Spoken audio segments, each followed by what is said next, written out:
Boa tarde a todos. Meu nome é Beatriz, sou aluna da professora Maristela, minha aluna de mestrado, da professora Maristela, e hoje eu vou apresentar para vocês um pouquinho da evolução do meu trabalho, de mestrado, da minha pesquisa.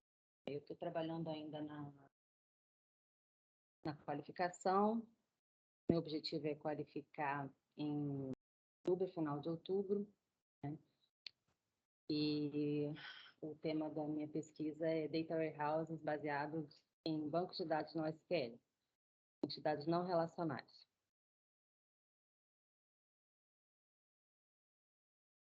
Então, aqui está a visão geral, um pouquinho do meu trabalho. Eu vou dar uma introdução, falar um pouquinho dos conceitos envolvidos, estrutura da dissertação, do que eu estou fazendo, os objetivos do meu trabalho, falar um pouquinho da fundamentação teórica, vou falar rapidamente por causa do tempo, a revisão bibliográfica que eu já fiz, o artigo publicado que eu publiquei nesse ano, ligado a esse mapeamento bibliográfico, né? E os trabalhos futuros que eu pretendo qualificar e focar na dissertação. Então, assim, como introdução, a minha área de estudo, como eu falei, é Data Warehouse baseados em bancos de dados no SQL, e essa área envolve conceitos de sistemas de apoio à decisão, Big Data, bancos de dados no SQL, Data Warehouses, né, baseados em bancos de dados no SQL, mas também como uma alternativa aos data warehouses convencionais, que são os baseados em bancos de dados relacionais, que são os mais conhecidos, e o conceito de Hybrid Transactional Analytical Processing, que é o HTAP. Esse conceito ele não está na minha pesquisa final, mas ele foi incluído na minha revisão bibliográfica, porque é um conceito atual e relacionado ao tema. Então, eu tenho que saber responder por que eu escolhi Data Warehouse baseados em bancos de dados SQL e não escolhi a solução de HTAP, que já é uma solução também conhecida, né, e ascendente. Então, a estrutura da minha dissertação, né, primeiro eu vou falar um pouquinho com vocês sobre o problema, né, que é um ambiente, né, a gente está num ambiente de Big Data, onde os bancos de dados convencionais, eles não funcionam perfeitamente. Então, a gente tem que procurar soluções, né, novas soluções para esses novos ambientes informacionais, que atendam ao aos nossos requisitos, né? A pergunta, né, seria assim, na realidade, antes de fazer essa pergunta, essa, esse problema, a justificativa, né, para esse problema se encontra no meu trabalho. Eu sou militar do Exército, e no Exército a gente tem um DW, né, um Data House convencional, e só que os dados eles estão aumentando dramaticamente. E a gente está procurando novas soluções, né? Soluções alternativas, né? A ideia é complementar o Data Warehouse existente com um Data Warehouse baseado em bancos de dados no SQL. E a pergunta seria, né? Como que a gente vai gerar novas arquiteturas de Data Warehouse utilizando essas novas tecnologias de bancos de dados no SQL para trabalhar em um ambiente de Big Data? Porque o ambiente de Big Data já é um ambiente mais complexo, né? Ele demanda uma resposta que varia de acordo com a aplicação, e, e as soluções não são triviais. Então, o nosso, né, banco de dados, né, a hipótese seria que o banco de dados SQL ele seria, né, capaz de minimizar esse problema, devido às suas características, né, como escalabilidade, flexibilidade, a performance, é um banco performante, e adaptado à consulta, né, às respostas que a gente deseja obter. Então, o objetivo do meu trabalho, final da dissertação, seria propor essa nova arquitetura, né, não convencional, né, de data warehouses e adaptar o ciclo de vida de data warehouse proposto por Kimball, que é um autor muito renomado na área, considerado um papa, para dois tipos de bancos de dados não relacionais. Não seria uma proposta de adaptação para todos os bancos, porque existem diferentes bancos com diferentes características. E a ideia seria para dois bancos. E, em princípio, com o resultado, inclusive, da revisão bibliográfica, a gente viu que os dois bancos mais utilizados são o MongoDB e o Cassandra, então seriam com esses dois bancos.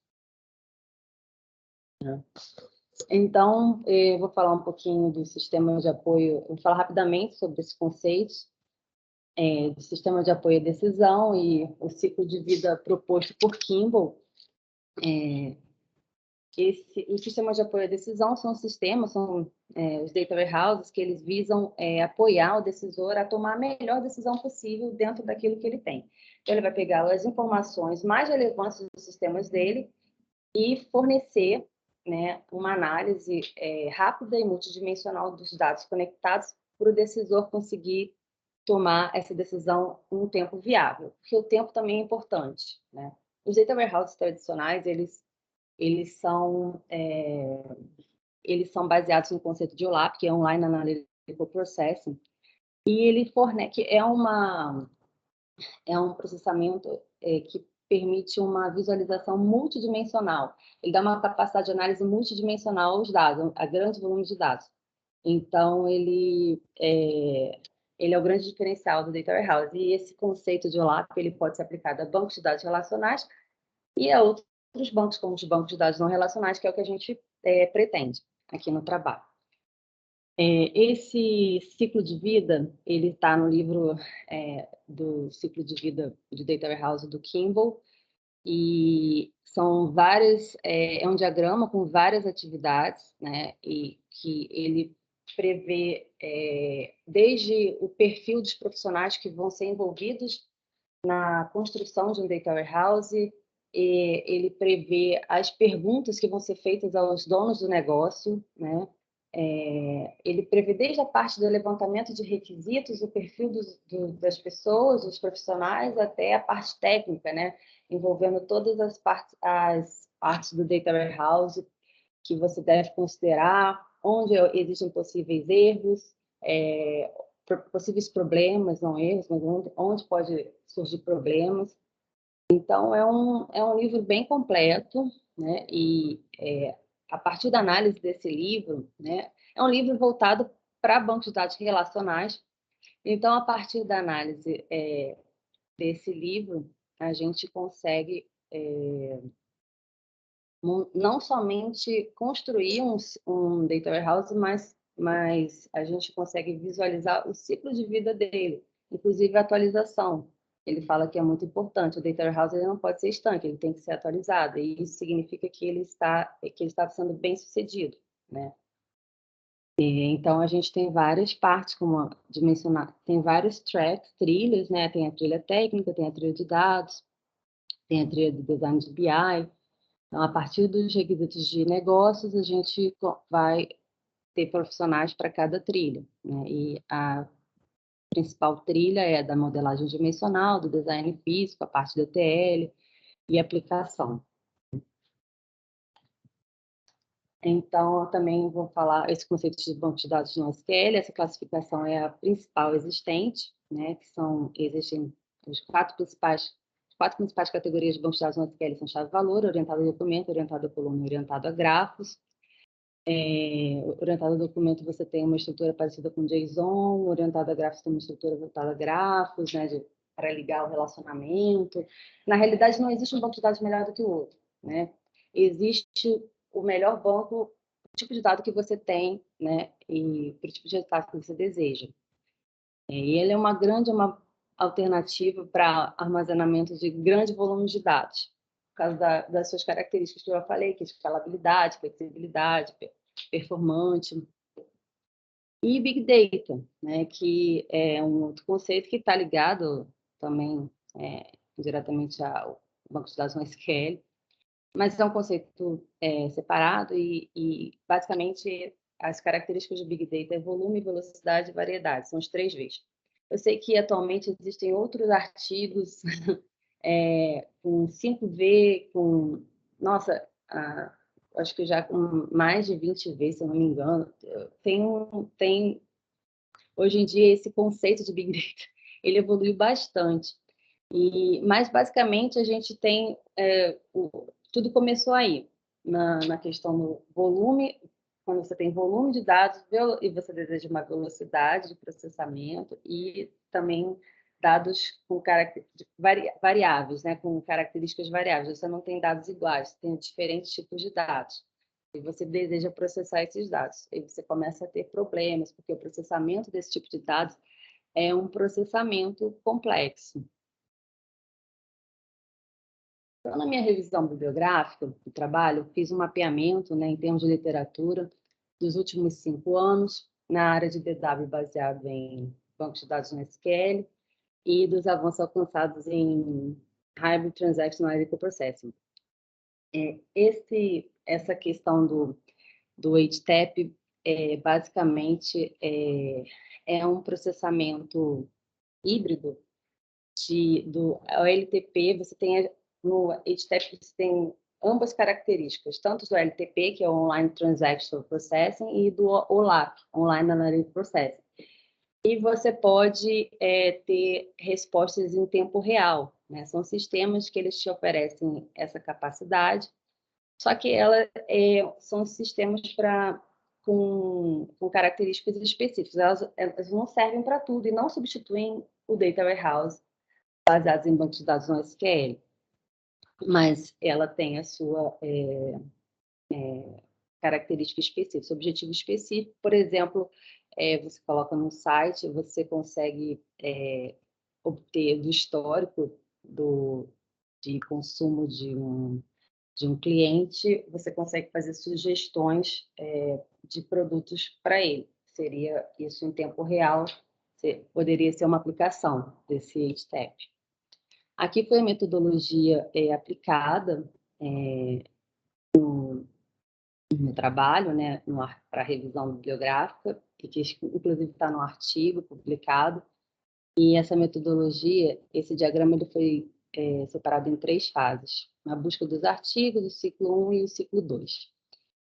Na busca dos artigos, a gente tem a definição do termo de busca, o resultado que demorou um tempo, que a gente fez várias reuniões para conseguir chegar no conceito, nos termos que definissem melhor o conceito que a gente desejava, e a gente tem os resultados. Aí eu apliquei esse termo de busca nos corpos Web of Science e 3Explore, e posteriormente apliquei os critérios automáticos de inclusão, que eu vou explicar para vocês. Então, nessa fase de busca dos artigos, eu obtive 694 artigos. No ciclo 1, que realizei a leitura dos títulos e resumo dos mesmos, né, dos artigos, apliquei os critérios de exclusão e extraí as principais informações, e, novamente, no final desse ciclo, eu tive 99 artigos.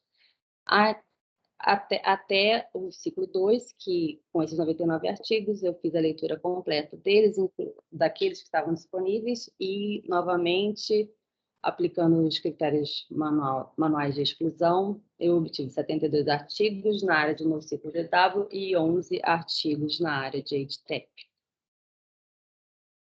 Então, o meu termo de busca foi esse aqui, né, de Data Warehouse e sistemas NoSQL, e eles visaram responder às 7 questões, né, de pesquisa. A quantidade de publicações na área de NoSQL DW por ano, as maiores conferências com maiores publicações, as palavras-chave mais utilizadas, até para ver se a gente estava no caminho certo, né, os países que mais publicam, os bancos de dados no SQL mais estudados na aplicação em Data Warehouse, e quais das DBDs mais estudados também no SQL. E a questão 6 está ligada com assim. E, por fim, as novas tendências em HTAP. Eu não vou colocar aqui os resultados do artigo, eu vou deixar indicado para quem quiser olhar. E aqui só tem os critérios de inclusão automáticos e de exclusão, que são baseados também no trabalho de revisão da Bárbara Kitchen, e a gente se baseou nesse trabalho e os critérios são esses, que foram utilizados no meu trabalho, foi uma adaptação.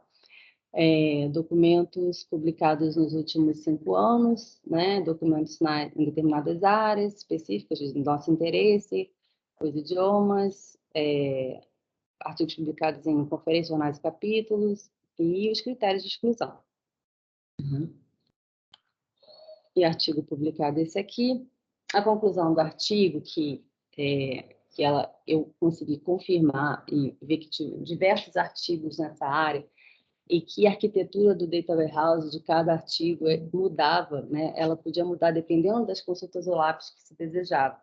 Isso foi um insight para a gente pensar nos trabalhos futuros da minha dissertação, né? E o HTAP também é uma área que está crescendo, só que não substitui o Data Warehouse baseado em NoSQL. Então, os trabalhos futuros seriam estabelecer a arquitetura não convencional de um Data Warehouse e sugerir adaptações ao ciclo de vida proposto por Kimball para bancos de dados no SQL e a validação do trabalho com dados do serviço militar. As adaptações que a gente faria no ciclo de vida seriam exatamente, em princípio, porque eu ainda estou pesquisando, mas seriam nessas duas atividades aqui, que seria a modelagem dimensional e o design físico. Porque aqui você tem uma grande diferença entre o projeto relacional e o projeto no SQL, né? Que no modelo relacional a gente faz o projeto conceitual, lógico e físico, de maneira independente. E um vai gerando o outro. Aqui, para um banco de dados no SQL, na realidade, a gente faz um modelo lógico baseado nas consultas que vão ser realizadas. Então, a gente vai no físico e volta no lógico, né? A modelagem dimensional é como se fosse um processo heurístico de tentativa e erro. A gente pode variar também o número de nós, de acordo com a distribuição dos dados. Então, a gente vai estudar a fundo isso para sugerir adaptações ou extensões, fusão de processos que visem facilitar a construção, o ciclo de vida para bancos de dados não relacionais, né? Inclusive, quem gosta dessa área e tem interesse, quiser também sugerir, né, está muito bem-vindo. E a ideia é essa, a gente assim, colocar essa proposta para as pessoas questionarem, né? A gente quer incitar, né, estimular o questionamento. E é isso, esse vai ser o meu trabalho. Eu agradeço desde já e me coloco à disposição para conversar, para tirar dúvidas.